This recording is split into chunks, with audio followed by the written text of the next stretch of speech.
ஒரு காலத்துல தாடி வச்சுட்டு அலைஞ்சா ம். அவனை கேடியா பார்த்தது ஒரு காலம். ஆமா. அது ஒரு தலைமுறையா இருந்துச்சுங்க. ஆனா இன்னைக்கு தாடியே வைக்கலன்னு வச்சுக்க, ஒரு நல்ல பையனா கிளீன் ஷேவ் பண்ணிட்டு வந்தா, என்னடா பூமர் மாதிரி கிளீன் ஷேவ் பண்ணுறதுக்குன்னு அவனை கிண்டல் பண்றாங்க. நல்லா இருக்க பையனை கூட தருதலையாக்குறது தான் இந்த ஜென்சி தலைமுறைங்கிறது. தயவு செய்து நீங்க மறந்துட்டு அந்த பக்கம் தீர்ப்பு சொல்லிடாதீங்க. நாங்க ஏன் சொல்றோம்னா, இன்னைக்கு இருக்கக்கூடிய தலைமுறைகள் நாங்க புதுமையை கண்டுபிடிக்கிறோம், நாங்க வாழ்க்கையை சாதிக்கிறோம், நாங்கள் வாழ்க்கையை வாழ்ந்து கொண்டிருக்கிறோம்னு முதல்ல பேசின ஹேமா மாலினி 1000 பொய்ய சொல்லிட்டு எங்களுக்கு இதுதான் உண்மைன்னு இந்த தலைமுறையை பத்தி அப்படி உயர்வா தூக்கி வச்சு பேசிட்டு போயிருக்காங்களே.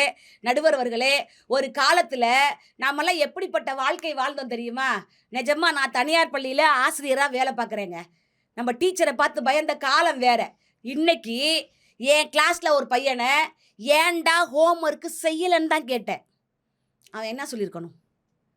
செஞ்சேன், செய்யலை சொல்லியிருந்தா கூட பரவாயில்ல, நாளைக்கு செஞ்சுட்டு வாடான்னு அவனை விட்டுருப்பேன். அவன் கேட்ட கேள்வி என்ன தெரியுமா? ஹோம் ஒர்க்கு செஞ்சியாடான்னு கேட்டதுக்கு, ஏன் நாளைக்கு உன் போட்டா பேப்பரில் வரணுமான்னு கேட்டான். இதுலேருந்து என்ன தெரியுதுன்னா, இவன் மேல் ஹோம் ஒர்க்கு செஞ்சா என்ன, படித்தா என்ன, படிக்கலாம் என்னன்னு இன்னைக்கு ஆசிரியர்கள் பேச்சையும் கேட்கறது இல்லை, பெற்றவங்க பேச்சையும் கேட்கறது இல்லை.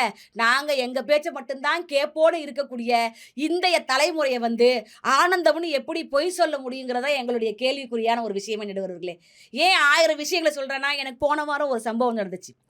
ஃபேஸ்புக்கில் என் ஃபோட்டோ போட்டு விட்டேன். சரி. இப்போதான் நிறைய ஆப் வந்திருக்கு சார்.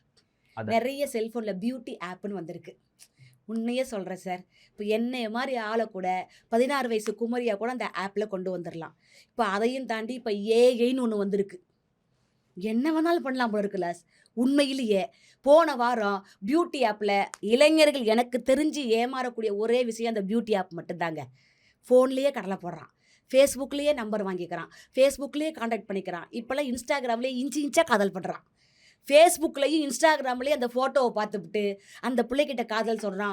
என்னைக்காவது ஒரு நாள் வா நம்ம மீட் பண்ணலாங்கிறான். அதுக்கப்புறம் தான் தெரியுது ஃபோட்டோவில் பார்த்த அந்த முகம் வேற, நேரில் பார்த்த அந்த முகம் வேறன்ட்டு அவனுக்கு அவனே ஆப்பு வச்சுக்கக்கூடிய இந்த ஜென்சி தலைமுறையால் அவங்களுக்கு வேணால் ஆனந்தமாக இருக்கலாம், அவங்கள பெற்றவங்களுக்கு உண்மையிலேயே அது அவஸ்தையாக தான் இருக்கும் நடுவர்களே.